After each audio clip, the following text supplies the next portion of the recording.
There are two kinds of men in this world, the wolves and the sheep. The wolf sees reality as it is. The sheep believes what he's told. The wolf thinks for himself. The sheep follows the crowd. The wolf acts with reason. The sheep reacts from fear. And here's the truth. Most men are sheep, not by birth, but by choice. They trade truth for comfort, strength for approval, vision for distraction. The world prefers it that way. Men kept passive, quiet, and dependent. But this is men of power. Not just a channel, but a mindset. A reminder that you don't have to accept the role you were given. Power is not granted. Power is taken. It begins with self-mastery, and it ends with leadership. There are three types of people in this world: sheep, wolves, and sheepdogs. Now, some people prefer to believe that evil doesn't exist in the world, and if ever darkened their doorstep, they wouldn't know how to protect themselves. Those are the sheep. And then you got predators. They use violence to prey on the weak. They're the wolves. And then there are those who've been blessed with the gift of aggression and the overpowering need to protect the flock. These men are the rare breed who live to confront the wolf. They are the sheepdog. And we're not raising any sheep in this family. And I will whoop your ass if you turn into a wolf. Wayne.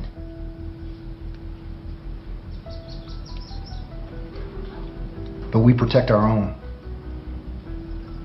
If someone tries to fight you, or tries to bully your little brother, you have my permission to finish it. The guy was picking on Jeff. Is that true? Yes, sir. Yes, he was. Did you finish it? Well, then you know who you are.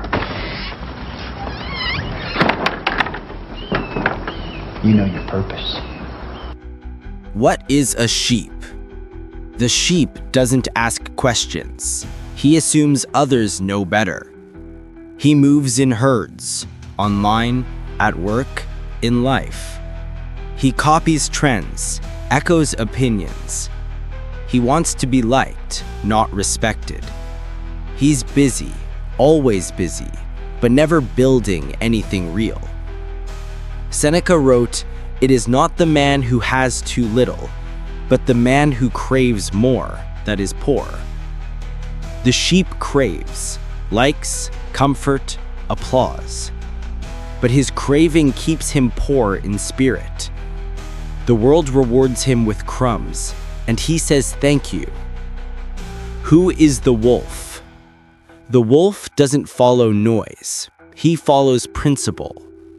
He speaks less, not because he's unsure, but because he understands the weight of words. He works in silence, trains in solitude, builds without applause. Marcus Aurelius said, "You have power over your mind, not outside events. Realize this and you will find strength." The wolf doesn't try to control the world. He masters himself. He doesn't seek freedom from hardship. He becomes free through hardship. Certainty is key. But why most men stay sheep? The system is designed to keep men distracted, numb, and dependent. From boyhood, they're taught to avoid conflict, suppress instinct, and outsource responsibility. They're told to sit down, stay quiet, be safe. Seneca warned, "It is not the man who has too little, but the man who craves more that is poor." And yet most men crave approval, comfort, distraction. Their craving chains them. Epictetus also reminded us, if you want to improve, be content to be thought foolish and stupid. But most men can't bear the thought of being mocked. So they conform, they blend in, they live for applause, and die forgotten. They call men like the wolf cold, harsh, even toxic. But in reality, he is free because he is self-owned, self-led, self-mastered. The Wolf's Code, 5 stoic laws for men of power. 1. Stillness is strength. The wolf doesn't panic. He pauses. He watches. While others react, he calculates. Seneca said, "We suffer more in imagination than in reality." Stillness is not weakness, it's control. 2. Pain builds power. The body aches, the mind resists, but the wolf knows suffering is not the enemy. Stagnation is. Discipline is freedom. Seneca wrote, "Difficulties strengthen the mind as labor does the body." 3. Purpose over pleasure. The sheep chases dopamine. The wolf chases legacy. Seneca said, "To be everywhere is to be nowhere." The wolf moves with intention, never distracted by the trivial. 4. Emotion is a servant, not a master. Rage, fear, lust, they exist, but they do not lead. The wolf acknowledges emotion, but obeys reason. This is maturity. And 5. Death is a reminder. Marcus Aurelius warned, "You could leave life right now." Seneca added, "It is not that we have a short time to live, but that we waste much of it." The wolf doesn't waste time. He uses death as fuel. He does not wait. He acts as if time were short, because it is.